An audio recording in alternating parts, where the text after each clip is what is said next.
I want to share with you 7 secrets that seniors who walk like this use to avoid 90% of falls. Because as we age, our risk of falling increases dramatically. But there are things that you can do and strategies that you can use to drastically reduce your risk of falling. In this video, I'm going to show you how to do it. I'm a physical therapist. Let's get started. Here's a quick little test that you can do to determine if you're at risk for falling. Here we go. Stand up out of your seat and try to sit back down without using your hands for support. If you were able to do that, you're probably fine. Probably don't need to watch the rest of this video. But if you felt unsteady at all, or maybe you had to use your hands for support, then keep watching because this video is for you. You see, as we age, we become more frail. Our muscles become weaker, our joints become stiffer, and our balance control becomes less effective. And when we combine that with our environment that was not necessarily designed with us in mind, we have a perfect recipe for disaster. So here are 7 things that you can do to help you reduce your risk of falling. The first thing that you can do is focus on keeping your weight over the midline of your body. If you look down here at the feet, you'll see that they're directly underneath the hips. If I shift my weight to one leg, look what happens. My foot is now out in front of my hip, and I'm in a very unstable position. So it's important that we keep our weight centered over the midline of our body. Now, if you feel like you can't control your weight, if you feel like you're always falling to one side or the other, that leads me to the second tip, which is to work on strengthening your hip muscles. Now, these are the muscles around your hip that help to stabilize your pelvis.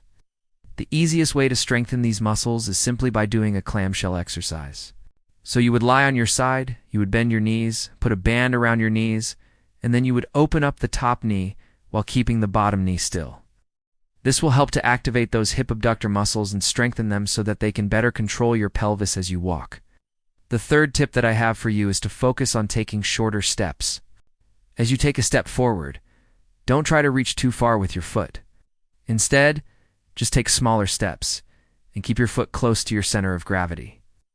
That's going to make it much easier for you to maintain your balance. If you feel like you've retaken too small of steps or that you've reshuffling as you walk, then you might be doing something else wrong, and that has to do with how you're swinging your arms as you walk. Now, typically when someone walks, their arms swing naturally like this, and you'll notice that the elbow is bent at about 90 degrees, and the hand is kind of hanging down loosely. However, as we age, many of us develop a habit of swinging our arms too low like this. Not only does this make us look like we're shuffling, but it also makes it harder for us to regain our balance if we start to fall to one side. So instead, what you want to do is you want to swing your arms naturally like this, but you want to keep your elbows slightly higher and your hands higher as well. This will help you maintain your balance and also make you look like you're walking with purpose. Another strategy that you can use to help you avoid falling is to make sure that you're re-wearing supportive shoes. Make sure that the heels don't slip and slide inside the shoe. Also, make sure that the soles of the shoes have some grip to them so that they can help you get traction on the floor. The next thing you should do is to try to eliminate any obstacles that you might have in your home. You'd be surprised at how many people trip on things like throw rugs, or on cords, or on their pets, or on their own feet. So, take a good look around your house and try to identify anything that you could trip over. Now, I know we've talked a lot about your lower body, but it's also really important to make sure that you're strengthening your upper body as well. You see, if you do happen to fall and you don't have the upper body strength to help you get back up, and you're going to be stuck on the ground, and that can lead to all sorts of other problems. So make sure that you're doing exercises that strengthen your upper body as well, such as push-ups against the wall, rows using resistance bands, and overhead presses using light weights. The next thing that you can do is to make sure that you're getting regular exercise. Exercise is key to maintaining your strength, flexibility, and balance control. You should aim to do some type of strength training exercise at least twice a week that works all of the major muscle groups of your body. And you should also try to do some type of aerobic exercise most days of the week. These could be things like walking, cycling, or swimming.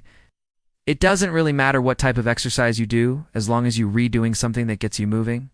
And finally, the last tip that I have for you is to make sure that you're re-seeing your doctor regularly and getting your eyes checked as well.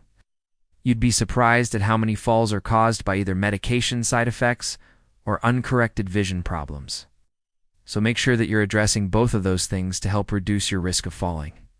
Now, if you're looking for a done-for-you solution to help you improve your balance and prevent falls, then I've got a free video for you. I'm going to show you a full 10-minute routine that you can do every day to help you improve your balance, coordination, and leg strength. Click here to get access to that routine. And while you're here, make sure that you check out this video here where I talk about the one cause of knee pain in people over 50, or check out this video here. I'll see you in the next video.